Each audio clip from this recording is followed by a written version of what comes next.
circle. In this cave by the restless sea, we are met to call from out the past stories strange and weird. Bellkeeper, toll the bell, so all may know we are gathered again in the weird circle.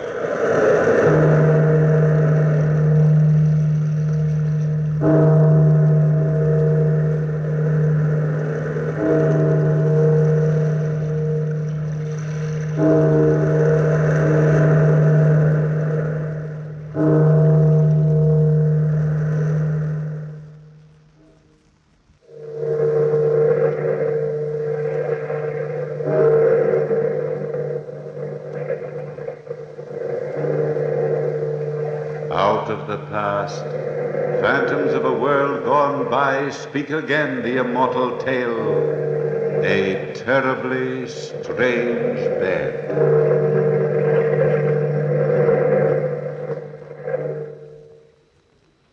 Jack Westcott was the best friend I ever had. He was the gayest of people. That was until we left America. I was writing a book about historic murder cases and had come to Paris to do some research work. Jack was fascinated with my work. Strangely fascinated. Almost horribly so. He enjoyed finding twisted minds and probing them. His hunger for crime was bound to end in tragedy. On the last evening of our visit in Paris, we were walking on the left bank of the Seine River when Jack noticed a crowd gathered about our old friend, the head of the Paris police force, Inspector Duval. I was in a hurry to return to the hotel to finish writing my murder manuscript. The deadline was in the morning. But Jack insisted on stopping. What's the excitement all about, Duval? Well, hello, Mr. Westcott. Still looking for ancient murders, Mr. Manning? Not tonight, Duval. Ancient or otherwise. Stick around, Mr. Manning. I'll show you a murder the likes of which you've never seen before. Okay, boys, drag it out of the river. What is it, Inspector? A corpse, Monsieur Westcott. A corpse that's been squashed thin as a piece of paper. Oh, let's see it. Oh, what do you mean, thin as a piece of paper? Hey, bring it over here, boys. Right under the gaslight. Horrible-looking thing, isn't it? Horrible and fascinating. Why, it looks like it got squeezed in a giant press. We've had an epidemic of these corpses lately. Any idea who's doing it? Not even a vague notion, Mr. Hey, you! You, the fat man! You mean me, Inspector? Yes, I mean you, fat man. How come you're always around when we pull a corpse out of the river? Why? I enjoy murder. You enjoy it? You enjoy murder? It appeals to my sense of the artistic. Oh, it does. Well, there's something fascinating about these bodies. Something for a connoisseur alone to appreciate. The symmetry of the remains. The beautifully flawless flatness of the corpse. The hollow in the stomach. Lying in this puddle of gaslight, this mass of flesh and bones makes a nice picture. I should enjoy painting this if I could paint. I know what you mean, fat man, but wouldn't you prefer probing the mind of a man who conceived this crime? A man's mind is his secret self. Well, enjoy the ghastly spectacle, my friend. Enjoy it. Good evening, gentlemen. All right, men. Take the body down to the morgue and try and find out who it is. Come on, Burke. I'd like to follow that fat man. In heaven's name, why? He's nothing but a psychopathic case. I want to satisfy a hunch. Well, if you're such a good detective, why don't you join Scotland Yard? Why, I might, Burke. I might at that.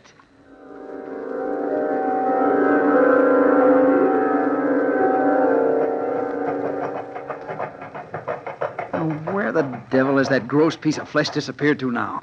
He was right in front of us until we turned this corner. Well, we've lost him, Jack. And I don't wonder. We've passed through every side street in the whole city. If you ask me, he knows he was being followed. Good. If he knows, he'll show his hand sooner. Now, the only place he could have gone around here is into the back door of this house. I wonder what house this is. It's a gloomy dump. Let's go back to the hotel, Jack. I've got to finish that manuscript tonight. Looks like a public bar to me. The La Belle Tavern. Are you coming with me, Burke, or are you going home? I'm with you, old boy. I brought you to Paris, and by heaven, I'm going to return you to America. Now, this must be the doorbell. Here goes. And Burke, no matter what I do tonight, don't worry. Come in, gentlemen. Come in.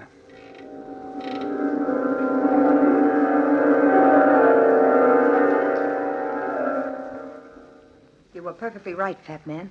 Those two Americans did follow you. They're sitting at the bar inside. The Americans value their lives so slightly. Amazing, isn't it, Cecilia? Their lives. Our lives. They might be cops. I don't want to get my neck in a noose. To be quite candid, I am not interested in your neck. You're so impatient, and impatience is an evil ascribed to the very young. It might be a pity if you are not allowed time to cure yourself of that evil. Don't threaten me, you fat pig. You pig. I'd hoped to slap some sense into that lovely but empty head. Obviously, my stupid pigeon, those two Americans are wealthy.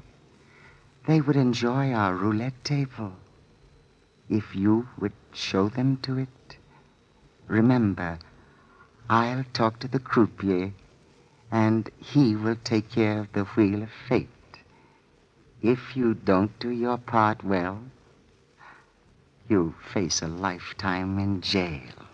What happens if they get wise? Room 16? But, of course. Let me go. I knew you'd understand. Yeah. I understand. There's something so gay about Americans, I always say. I hope you boys don't mind if I stick around. Well, Miss, Not at all, miss. Not at all. You can call me Cecilia. How about another drink? Oh, that's fine. 3 more of the same, bartender. What do you do for a living, Cecilia? Oh, I model in a dress shop. I don't believe you, Cecilia. Jack, stop ribbing the girl. She's a good kid. I'm on the level. I'm interested in it. Here's the drinks. Thanks. Why do I interest you? Well, because you're fairly easy to figure out. Am I? Why? You really want me to tell you? Sure I do. Well, here's mud in your eye. You say, Well, touche, touche. Ooh. Potent stuff, Jack. Potent stuff tastes like cyanide. Well, Cecilia, I'd say you're a poor girl who lives in the slums. But you're pretty. Prettier than anybody in your entire neighborhood. Well, let's see. Then you must have met a man. What of it? I'm no saint. He promised you a lot of doodads, and suddenly you found you'd committed your first crime. Let's say murder. What'd she do? Set her mother on fire? Oh, well, for that, let's have 3 more drinks. Bartender, 3 more. Well, now, let's say it really was murder. The second murder wasn't so hard. And the third was easy, wasn't it? I never had nothing to do with a murder. Well, for the sake of argument, let's say you have. But inside of you, all the time, is this wanting to be liked, wanting to be on the level. But your so-called friends, they don't trust you, Cecilia. Someday they'll double-cross you. Here are the drinks. Thank you. Nobody'll ever double-cross me. Well, here's mud in your eye. Drink up, boys. Is there anything else to do around here? You seen the gambling rooms? Gambling rooms. Ah, that's me. Who runs those gambling rooms, Cecilia? I don't know. One of your friends? A fat man, perhaps, with a long nose? I don't know the owner. Gosh, you're real nice. Is the fat man in the back room now? Probably. Gambles here a lot. Do you really want to play? Sure. Well, come on, Jack. We'll see who's right, my books or your instincts.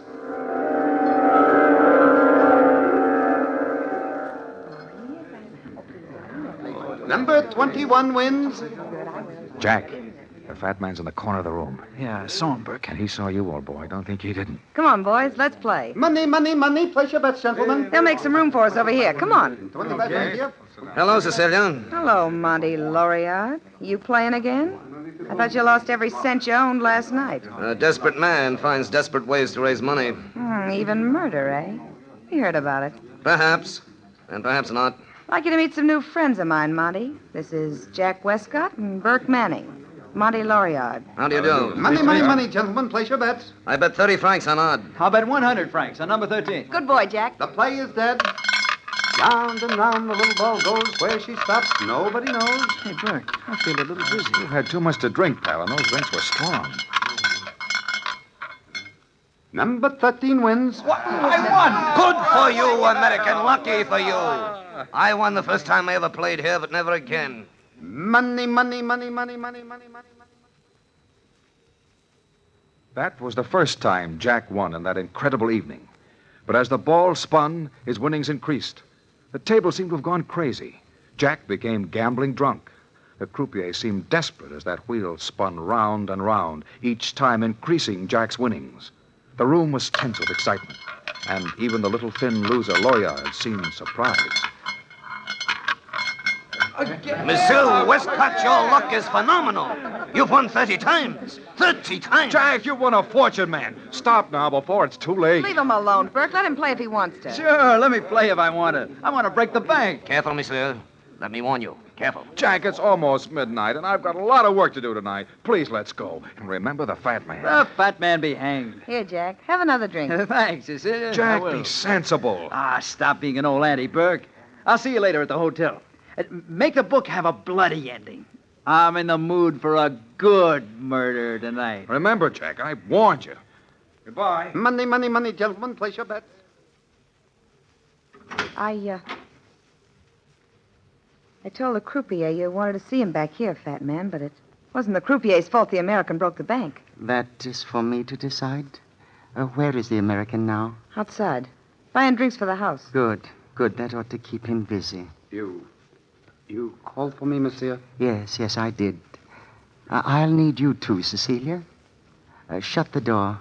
I don't like to frighten our patrons. I'm sorry about the wheel, monsieur, but it was broken and I couldn't control it. That is unfortunate for you. What are you going to do, monsieur? Come here. Don't put your fat hands on me, fat man. Let me... Don't fight the fat man. You can't move, can you, croupier? Because if you move, my arm will break your neck. Call my men, Cecilia. I might need a little aid with this stupid fool. What are you going to do, fat man? Have his brains pressed out of his body in room 16. His mind is no good where it is now. No, monsieur. Please, monsieur. Not room 16.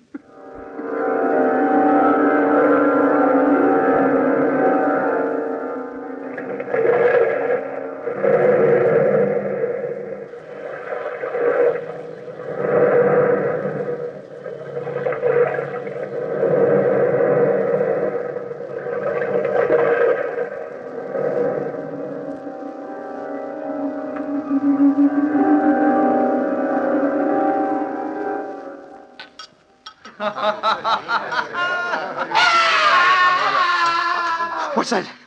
What was that, Monsieur Loriot? We'll probably be luckier if we don't ask questions. I want another drink. Jack, listen to me. Put on your hat and coat and leave this place. You're being watched all the time. Who's watching me? Hello, Jack.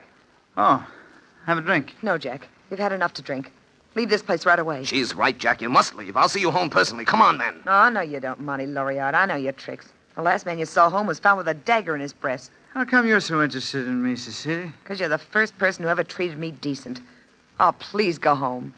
All right. Sooner or later, every woman develops some mother complex over me. Now, I don't want to be mothered.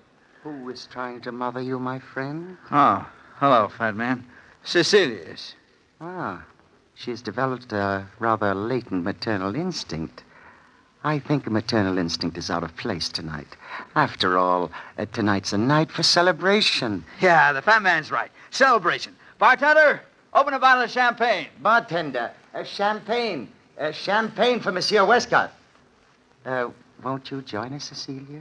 Yeah. Of course I will. Here is the champagne, monsieur. Won't you drink with us, Monsieur Loriot? No, thank you, fat man. I don't think so. I never enjoyed toasting to death. Death? Open the bottle, bartender. Good night, Jack. And good luck. Good night. Good night, good night, good night, good night.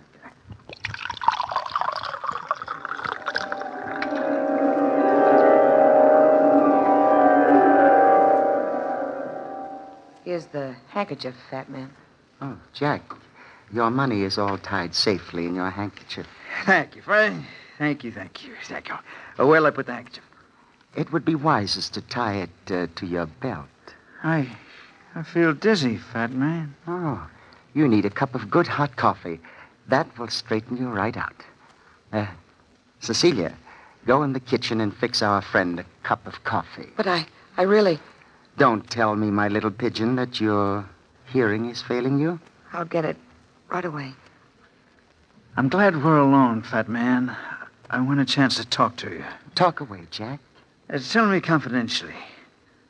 Why do you enjoy seeing a mutilated body dragged out of the river? There's beauty in death. In the act of death? Or in the recovery of a body after life has left it? In both.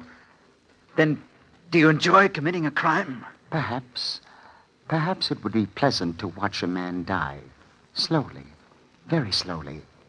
In order to see life leave the body. Say that you and I watched a murder by pressure. What would happen? I'm interested, fat man. What would happen? The face is the first part affected. It would turn red, and the victim would probably feel hot blood pounding in his brain, pounding like steel hammers. Mm-hmm. Then his eyes would feel sore, as if the fluid creating sight were ebbing slowly away. That would be painful? Painful but glorious. His face would discolor. The pressure on his chest would be so great he'd try to scream, cry out, but he couldn't. He wouldn't be able to move, not a limb, not a muscle. He'd be paralyzed. I'd see to that. And in that moment, all the horror that is in man's mind would be indelibly imprinted on the brain until a sudden crushing noise would blot out thought. And what would that crushing noise be? The pulverizing of the human bone. Here's the coffee, fat man. Ah, let me see it. Tastes all right. Here you are, Jack. This will fix you. No, I don't think I want any. If you'll pardon me, I'm so dizzy. So frightfully dizzy. Oh, of course you are. Here, Jack, drink it. Drink it, my friend. My good friend. If you don't want to drink it, Jack, don't. Open your mouth, my friend. It will sober you very quickly. No, Open your mouth. No. There. Now, how do you feel? I'm sick. I'm sick. It's dope, isn't it? It's dope. Let me... Oh. Our friend Jack is asleep, Cecilia. Call the bartender. I think our friend will spend the night with us in room 16.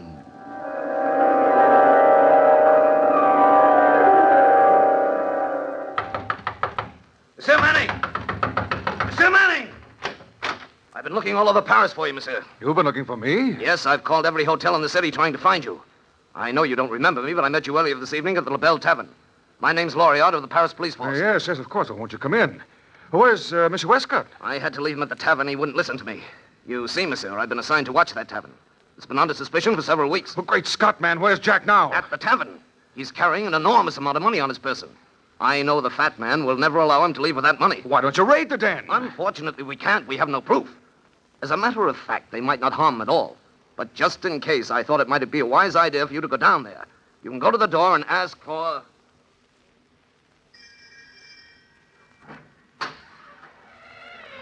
Yes? What do you want? You're the bartender, aren't you? I am not Napoleon's grandma. What do you want? My friend Jack Westcott hasn't come back to the hotel as yet. We've been waiting for him, and I thought that he probably decided to spend the night here at your place, and Your friend is not here. Go home, American, before you get yourself in more trouble than you can handle. Who was it? The other American asking about his friend. Where are you going? Upstairs. To take Monsieur Westcott a candle, like the fat man told me. Be sure the fat man told you, or else... I'm sure. Very sure. Jack, I brought you a candle. Are you asleep? Wake up, Jack. Please wake up. Please. Maybe if I shake him. Wake up. Oh, I hate to slap you, but your life depends on it. What is it? Oh, wake up, wake up. Cecilia, my dear. Jack. Jack. Luckily, he's still asleep. Come, Cecilia.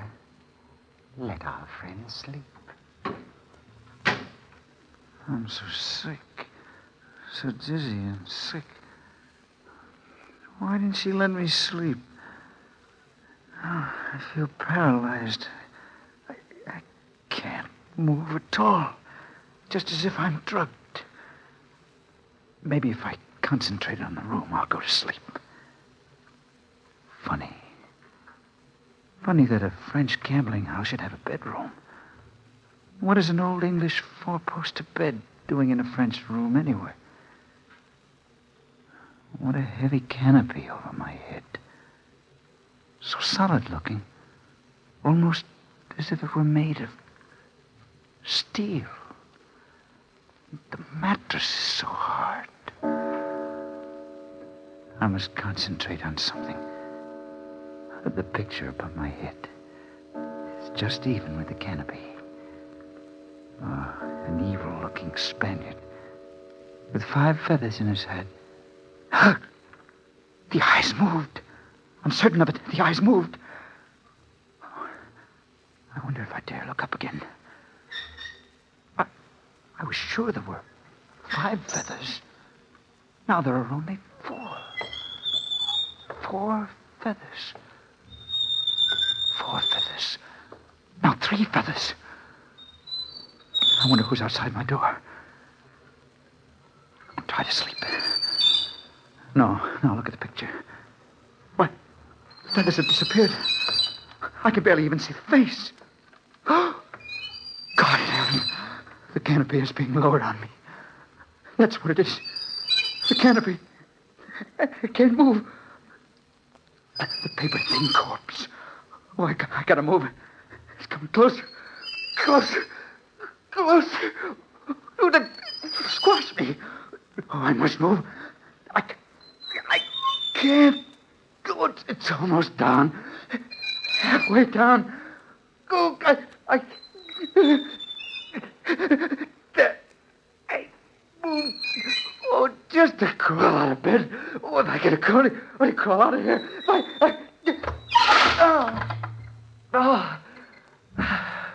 I'm safe.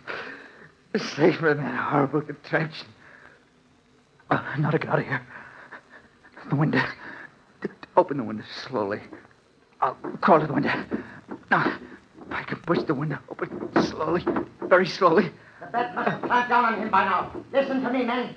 Push the window open. Oh, it's stuck. Be sure and deliver the money bags to me. There. Now to open it wide enough to crawl through. You can raise the canopy now. Let's go in, gentlemen. Help! Help somebody! Help me! Get that man before he Get jumps out the out! window. Somebody! I've got him. Shut the window. If the bed didn't work the first time, Mr. Westcott, I've ways and means of making it work the second, and perhaps it would be more pleasant to watch life ebb out in front of me. No. Place him carefully on the bed. Let me go. Let me go. Let me go. Good. This ought to prove most enjoyable, Mr. Westcott. It's a pity you haven't my detached viewpoint. Let me go. Put him in. Then lower the canopy. No.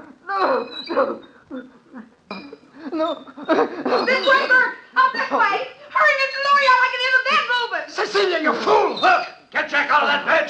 Jack, boy, here. Hold on to me. I'll drag you out. Don't you put your hands on me, Lariat. Locked him to there. That'll take care of the bartender for a long time. I'm all right, Burke. Don't worry about me. I'm Cecilia. I'll help her.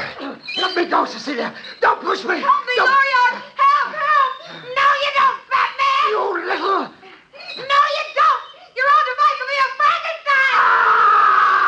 There! Try to get out of your own bed now!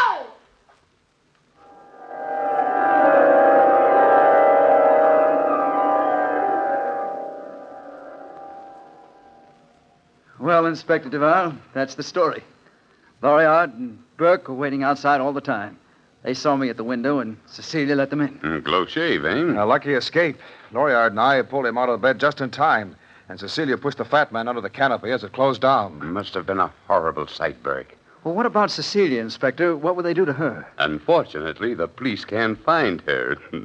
And I've instructed them not to look too hard.